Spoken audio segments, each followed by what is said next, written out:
Welcome Stephanie for this talk tonight. I'd like to acknowledge the Gadigal people of the Eora Nation whose lands we're on tonight and give respect to their elders past, present and future. And I'll hand everything over now to Steph. Thank you. Thank you. Thank you. And thank you all for coming.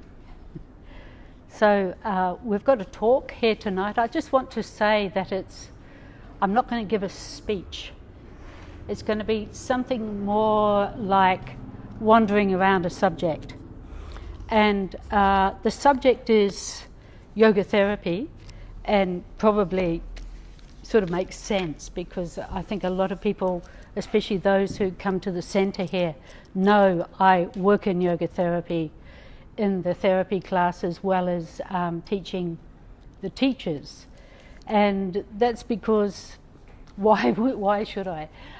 That's because I've spent 20 years living in India and working and studying in the institute there. And as a consequence of that, there's no way of avoiding the therapy class where everyone gets to be part of the therapy class.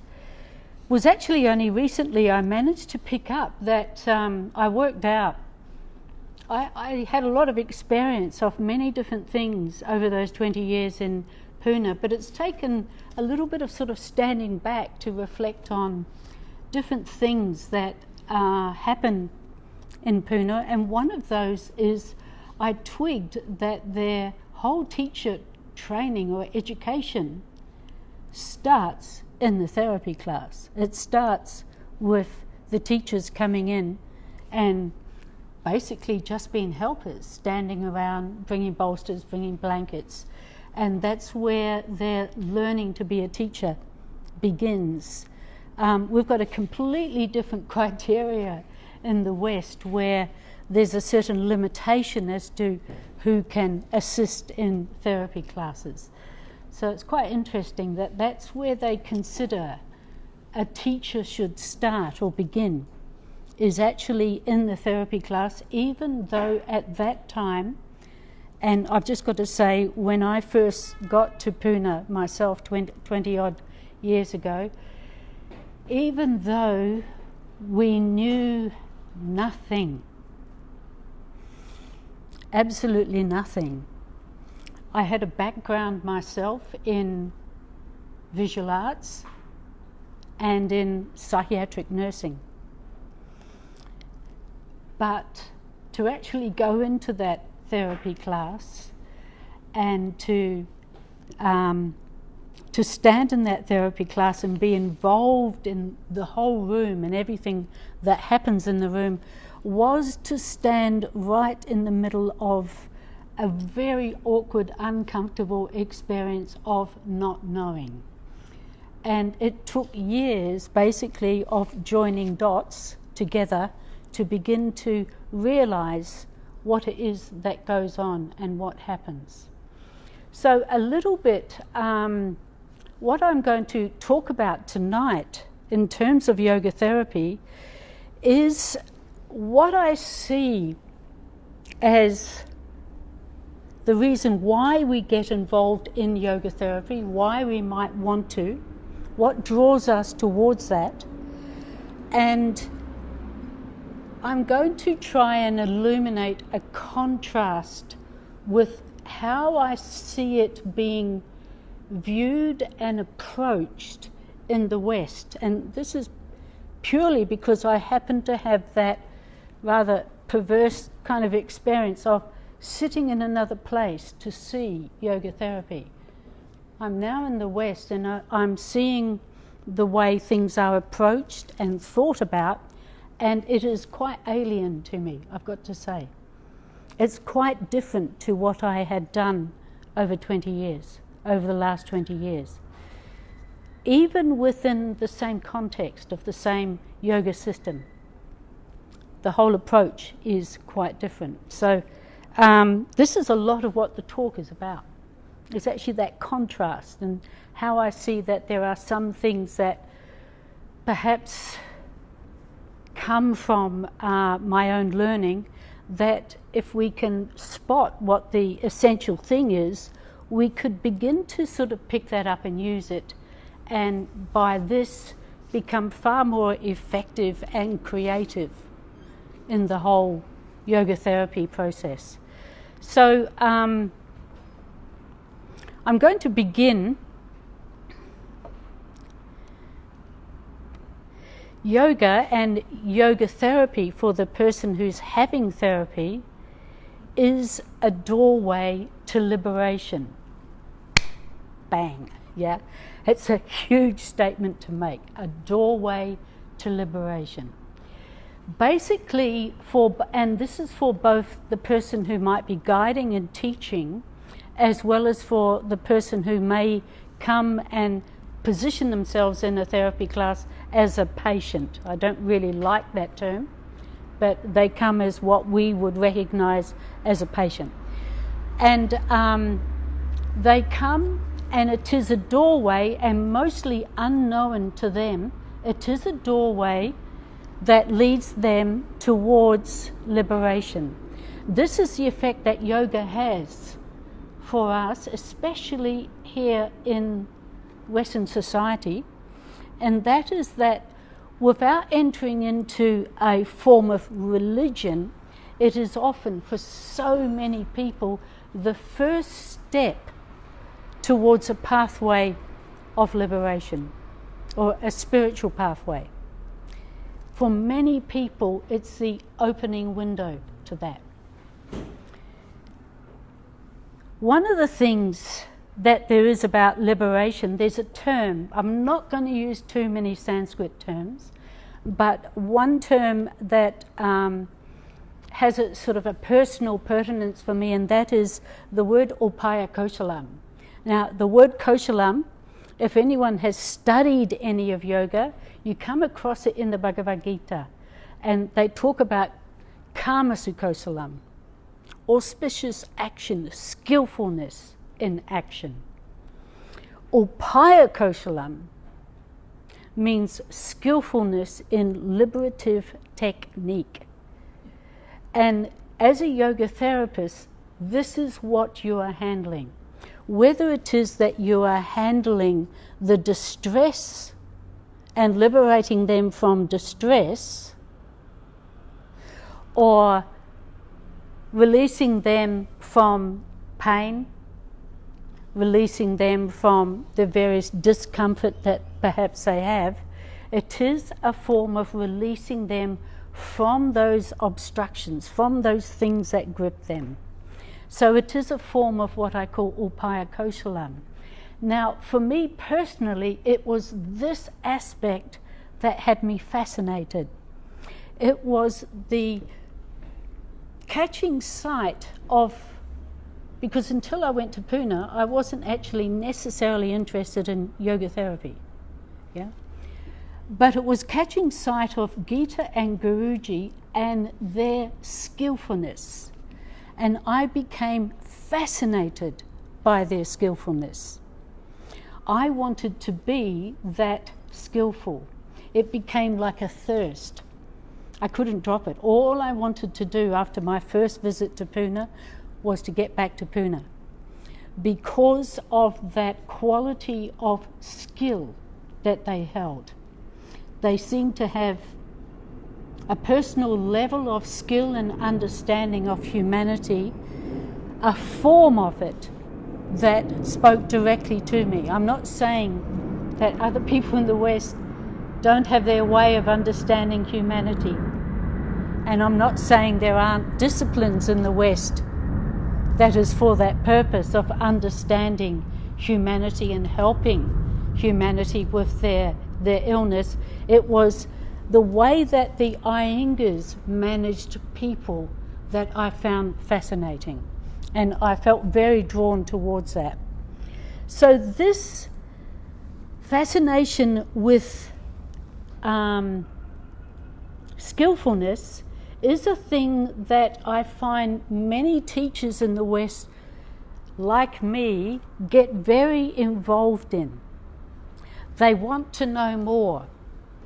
And they, here in the West, we inevitably get highly attracted towards perhaps knowing more about anatomy or know more about physiology, because our understanding of yoga therapy is that it seems, it looks like, it feels like something very close to physiotherapy, something very close to a form of medicine.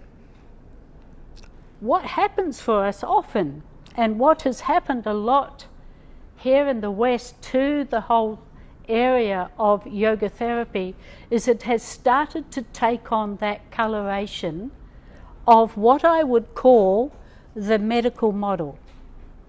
Yeah? And there is almost like a pull of people to want to learn more anatomy, or to learn more setups. I see on the internet there are many pictures of people finding some further adaptation of what they can do with a Dvipada Viparita Dandasana bridge. And it's like, it's really nothing. Often people show or get involved in these different setups, they get fascinated in it, and they think that yoga therapy is these things, that they think that yoga therapy is these setups, or these adjustments that are done on people, or these adaptations that are done to people. There is even sometimes a call for, does anyone know a good sequence for, and they will name a particular problem or a disease. Does anyone know if there is a good sequence for? And I've got to tell you a little bit about a thing that happened in the past. And that is in Pune, somebody from, I think it was the States, I'm not so sure, somebody compiled all of the letters that BKS Iyengar had once written to all of the teachers, or as many teachers throughout the States, and he had written to them advice for their student. They had written to him, and he had replied, and in that reply was a letter form, and because one is writing a letter form, it tends to be line by line by line. So you get this sequence, almost like a prescription. And what happened was the association, or the members of that country, were doing the Iyengars, they felt, a good deed by compiling them together so that these sequences could be offered to the Iyengars as a kind of a manual of yoga therapy. And upon receiving this, Mr. Iyengar, because it was quite thick, spiral bound, I guess it was Xeroxed copies of all the letters, Mr. Iyengar picked it up and just said, rubbish, you know, rubbish. They were all his letters. So his reply, or his response to having his letters, his sequences given back to him, offered to him, gathered up from his students and brought all the way across the ocean and given to him in a spiral bound form as a kind of a compilation of yoga therapy, was, oh, rubbish, you know.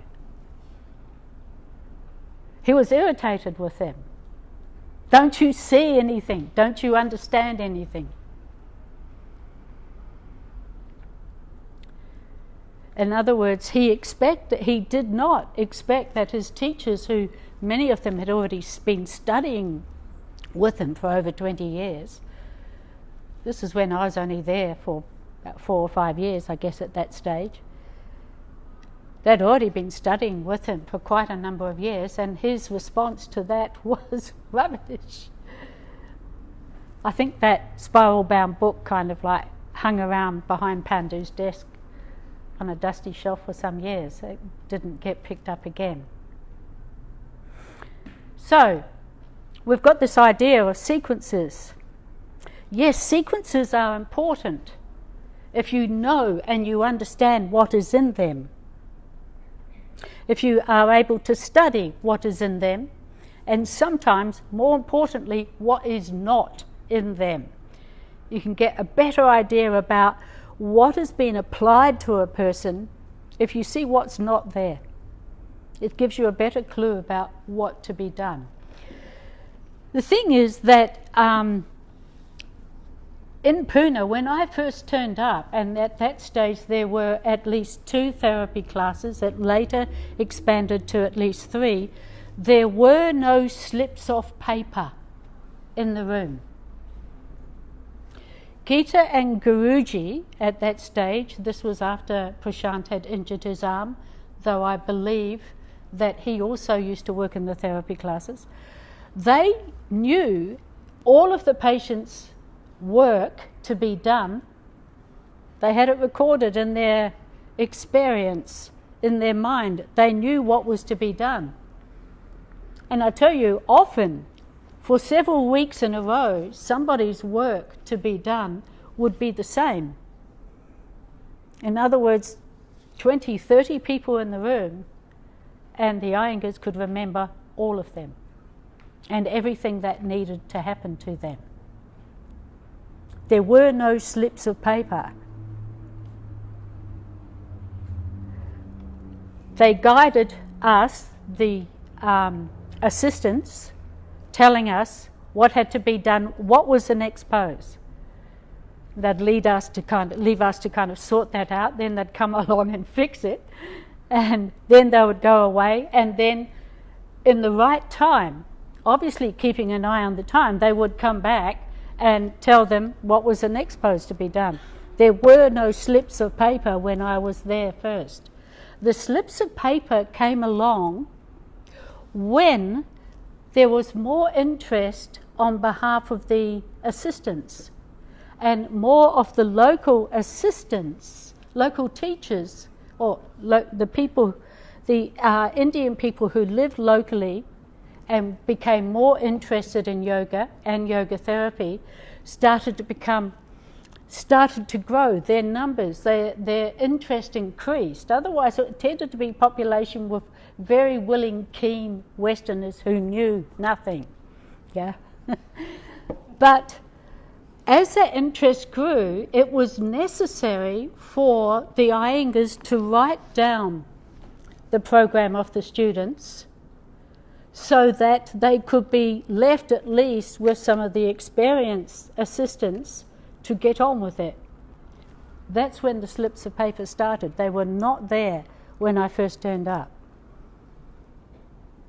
So we have this thing that has sort of developed within our system called sequences, and it's a list that goes one way after another.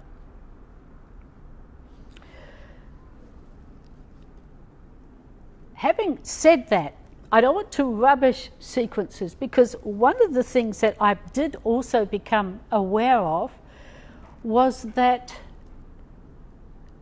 Mr. Iyengar, who was very skilled at seeing the nature of a problem and knowing almost immediately what was required for the nature of that problem, would often, the next week, would track back, and he would start through that student. The first 4 or 5 poses would be exactly the same. It was often only towards the end of the session that he would actually change one thing. So 1, Mr. Iyengar's phenomenal memory, but 2, it's not that without that sequence that there's kind of like anything can be done. So I'm not saying that anything can be done at any day. It's very clear what the program was, and the Iyengar's process was as much to do with allowing that student to become acclimatized to the process, not just to have a dose of medicine. But the student, just like any absolute beginner, has to be their body, their mind, their intelligence, has to be able to accept the poses to begin with. It is only later, after several weeks, that you look back on the student and realize that Mr. Iyengar is now really targeting the point, the problem of that student. So the whole process of allowing the student to become accustomed to the pose, to be able to accept and absorb the pose, to actually not just inject the pose into them,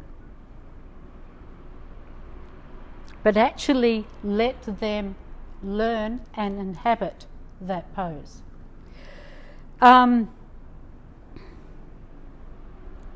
Another big statement. Mr. Iyengar's learning and teaching is entirely heuristic.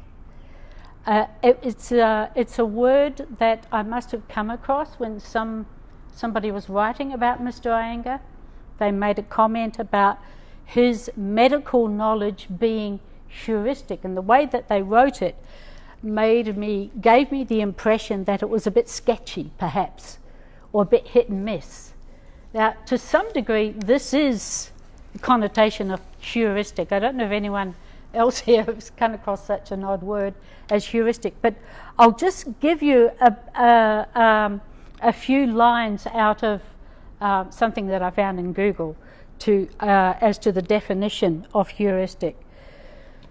So, heuristic is derived from a Greek word that means to discover. It enables a person to discover or learn something for themselves. It is a hands-on or interactive approach to learning. This is heuristic. In other words, it's not by investigation and dissection and analysis. Okay? So any approach or problem solving or self-discovery that employs a practical method, not necessarily optimal or perfect or even rational, but instead sufficient to attain that particular goal,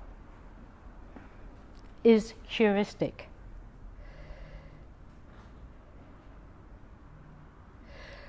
As a form of teaching, Mr. Iyengar was also heuristic, and it's very clear that this is a method by which he himself had learned, not only from his own guru, T. Krishnamacharya, but also from himself, because he only had himself once he left Mysore. He was his own teacher.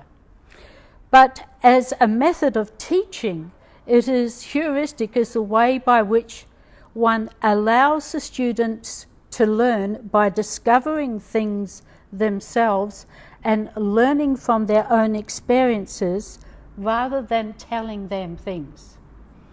My experience in the therapy class has come up entirely through that heuristic process.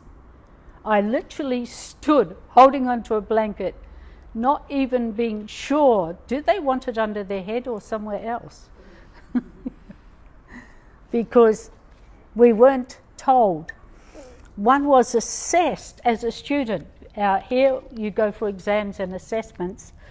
One was assessed according to whether you had the sensibility to know where that blanket probably went. Had you developed that through your own practice? Could you see the student and know where the need was? Now, this took me 20 years. And we are rather fond of a much faster process. We have a tendency to want to get up and qualified at it 5 to 6 years.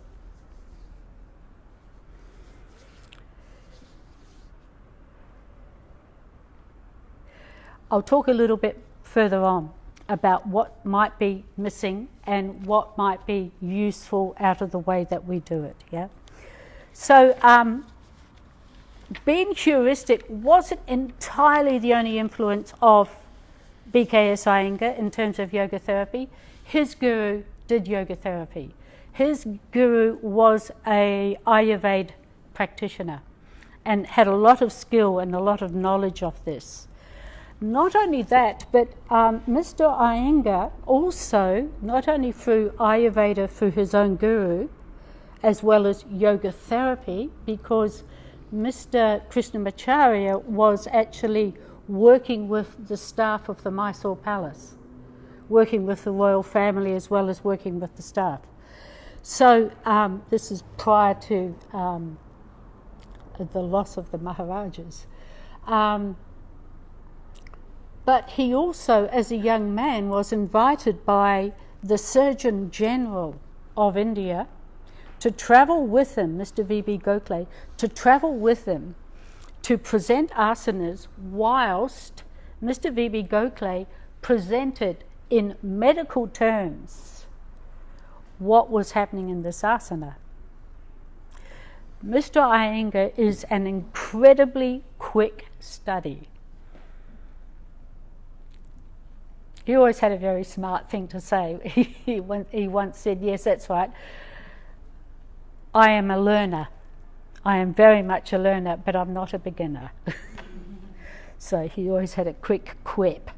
But he did this travelling with Mr. Gokhale for some time, and he would have at least, I don't know how much he actually learnt in terms of the medical approach or the medical model, but he certainly would have fathomed the idea that there would be a relationship. There was a relationship there to be had. There was an interaction to be had between yoga and medicine. And Mr. Iyengar, his whole life, was very interested that there be this conversation between the two. What has happened? Mr. Iyengar has wanted to converse with modern medicine for years about yoga, about the benefits of yoga, but in trying to speak, in trying to get heard, it is inevitable that he ends up needing to speak the language that modern medicine, or medicine even then, understood. He had to frame it in medical terminology at times. I've been there when he obviously knew a lot, he was well read, he does know the names, he did know the names of all those muscles and ligaments and nerves, which one came from where. He did know all those things. He studied them. He had anatomy books in his library. Any book that came into his library, he read it. So he did know a lot of medical terminology and reference. But he was always keen that somehow or other that there be a dialogue between the two, but it was always frustrating that it had to be on the terms of the medical model. They didn't have the ability to perhaps see it in yogic terms. However, this was very much an influence of Mr. Iyengar. So we have the situation where the medical model is very much influencing and infiltrating into our system of yoga therapy. It's not such a bad thing.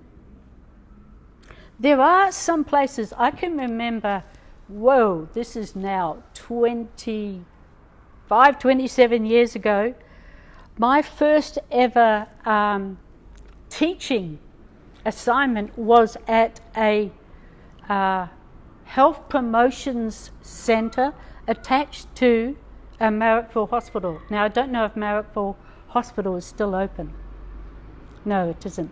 Okay, they used to have this health promotion centre. It was a lot to do with running programs about giving up smoking, STD awareness, various health things which they developed programs to reach the public with.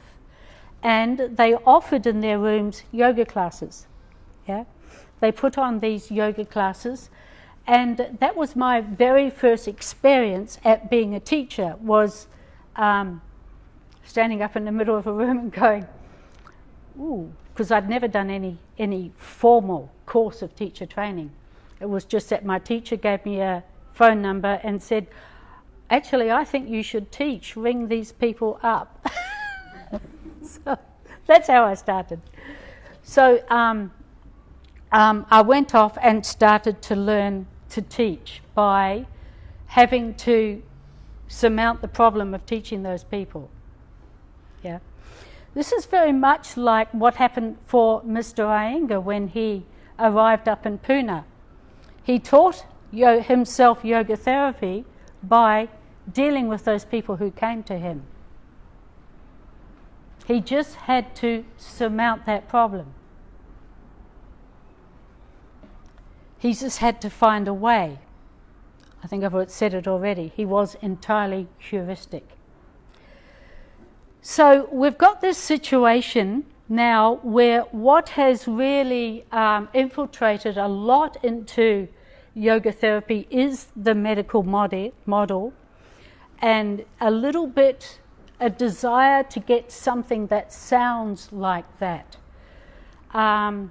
There's a lot of research that goes on. I know recently somebody was asking about if I knew of any recent researchers that gave evidence of the efficacy of Iyengar yoga for various conditions. So I referred them to somebody who has a huge compilation of those PDF files. But this is a little bit the problem that we face, and that is the necessity for there to be evidence. For a lot of medicine is evidence-based, and the process of yoga is process-based. It's not evidence-based. You can arrive at some evidence from the process of yoga, but that's not actually a picture of yoga or yoga therapy. It's just the bits you can look at that were evidenced. However, how the person would describe their own experience and how they would describe the change that it has brought to them can't be evidence in a PDF file. Yeah? And it is this aspect which is really the key of the whole of yoga, let alone yoga therapy, is whether in actual fact there is a transformation, whether there is a change that comes. Because this is what happens for everybody, not just yoga therapy students, but generally for yoga students. They get the experience through the practice of yoga of finding that their life has changed, that essential aspects of even their emotional life, their relationship to people, the way that they handle stress, all starts to undergo change. But one of the problems with research into yoga therapy is that they're looking into things like heart rate variability, and they want to see that mapped out on a graph. So it's going to take some time before I think the two languages can cross. Yeah. Now I don't want to kind of rubbish medical sciences. Right now I'm wearing a boot, and some of you might have seen me walking around with crutches. I am right now a subject of medical sciences as I'm dealing with a very ancient injury that has to get fixed up. and I am going to require the skill of the medical fraternity to do that. I've worked with it for 30 years through yoga, and I've got a situation where joints are now so arthritic they're collapsing. So we're going to do something about that. Okay, so I want to enter into your, I've already given you a couple of words. One of them is kausalam, yeah, skillfulness, and that skillfulness is a highly attractive thing. We all have some idea of skill, of somebody being highly skilled, a virtuoso violin player such as Yehudi Menuhin, Mr. Iyengar in some of these advanced poses. The quality when watching him practice, the virtuosity. The virtuosity many people find when they witness that has a quality that is very attractive. And like I said, this was my first fascination. And then catching hold of how Mr. Iyengar actually worked. Mr. Iyengar in many ways is quite well known for his, especially when he was presenting on stage or teaching in a large public situation, his personality occupied the entire room, every single space of it. He occupied that room, he held people in that room. Often when I was in the position of assisting one of his patients, one of the patients he was working with, I became aware when working near him that often what he would do is hum to himself. He wasn't projecting a big persona. He was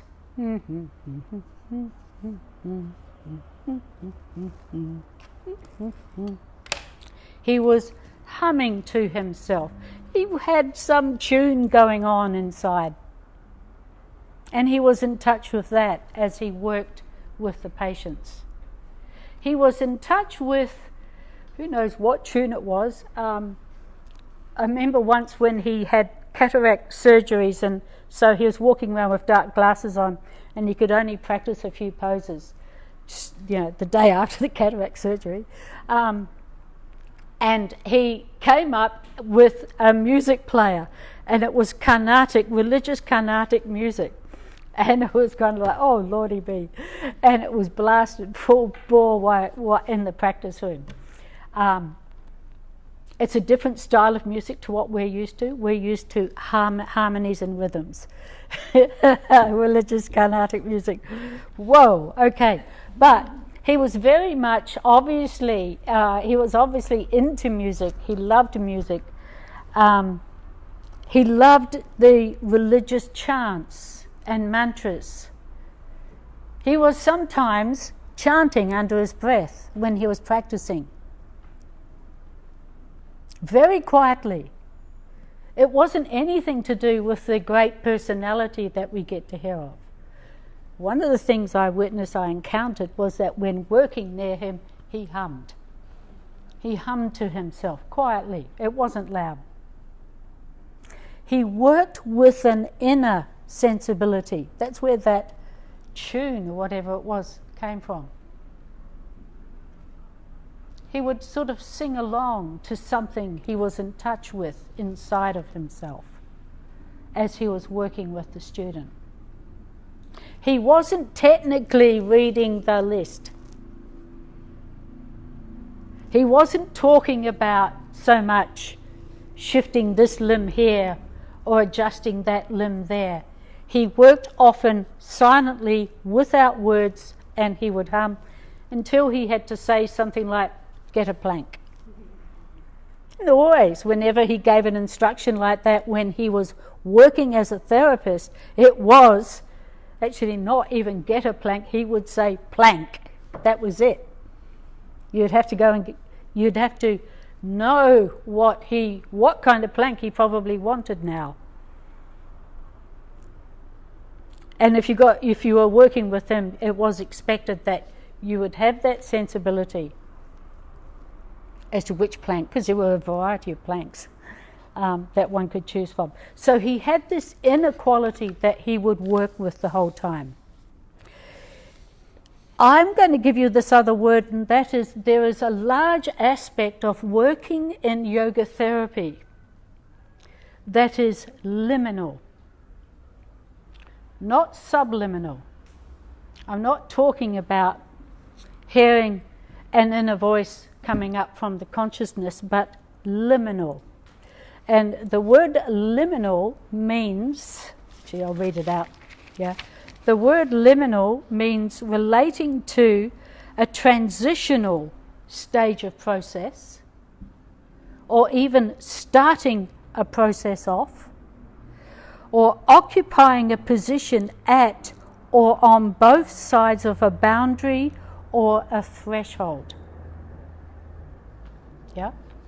So liminal is this quality where we are working the whole time with boundaries, or working with thresholds. And in delivering or handing an asana or an adaptation of an asana to a student, we are taking them hopefully across that threshold.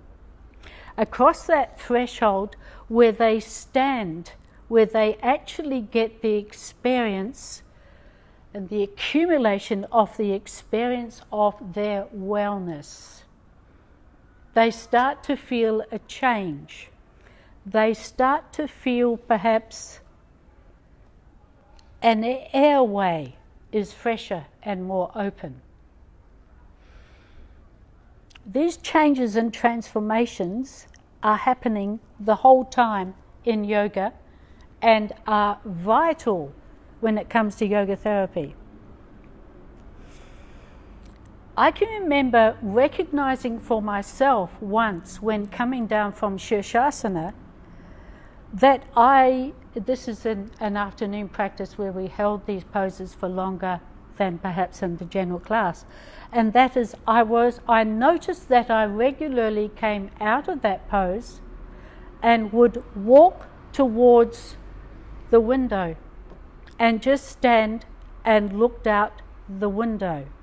It took me years to recognize that after Shirshasana I enjoyed the lucidity of my own sight. And that gave me a huge insight as to what might be happening, not only in my eyes.